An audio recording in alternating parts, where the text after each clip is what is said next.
Ontem, o Tribunal de Justiça Desportivo e Futebol Cearense acabou divulgando, houve julgamento, né, e divulgando algumas punições para membros de comissão técnica, atletas e clubes aqui da região do Cariri que estão disputando a Copa Cariri Luiz Gregório Sub-17.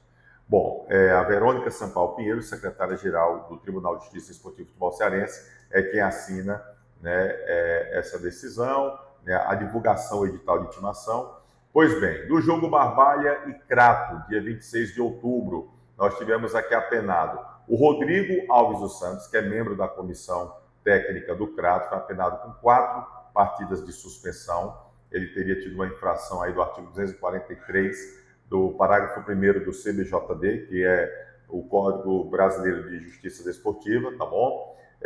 Já o jogador Breno, tá bom, do time do Crato, pegou um jogo de suspensão, né, já cumprido.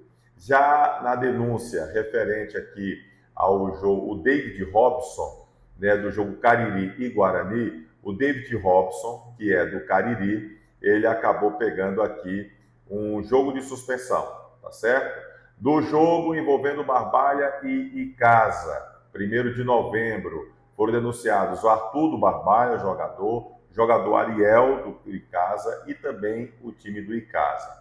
Os 2 jogadores pegaram 4 jogos de suspensão e foi reduzida pela metade. Então são 2 jogos de suspensão, tanto o Arthur do Barbalha como o Ariel do Icasa.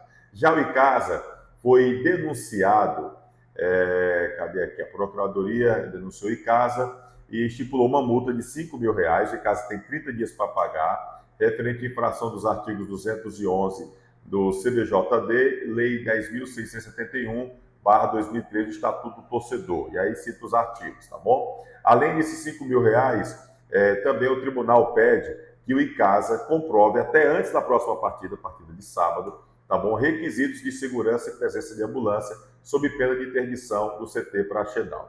Ontem nós entrevistamos o Celso Pontes, está aqui nas nossas redes sociais, e hoje confirmei com ele, nessa quinta-feira, que está tudo tranquilo, já entrou em contato com a federação, está confirmado. Icasa e Cariri pela semifinal será no CT Praxedão, 9 da manhã, próximo sábado, e nós estaremos fazendo essa transmissão pelo replay com o Tony Souza, tá bom? Tanto no jogo do Icasa no Praxedão, como também no jogo do Crato com Barbalha no Mirandão. Fica atento às nossas redes sociais, então tá tudo tranquilo, o jogo não vai mudar, continua como estava antes, Icasa e Cariri no Praxedão, Barbalha e Crato no Mirandão, tá bom? Grandes momentos merece replay, a gente vai estar acompanhando tudo para você. Valeu!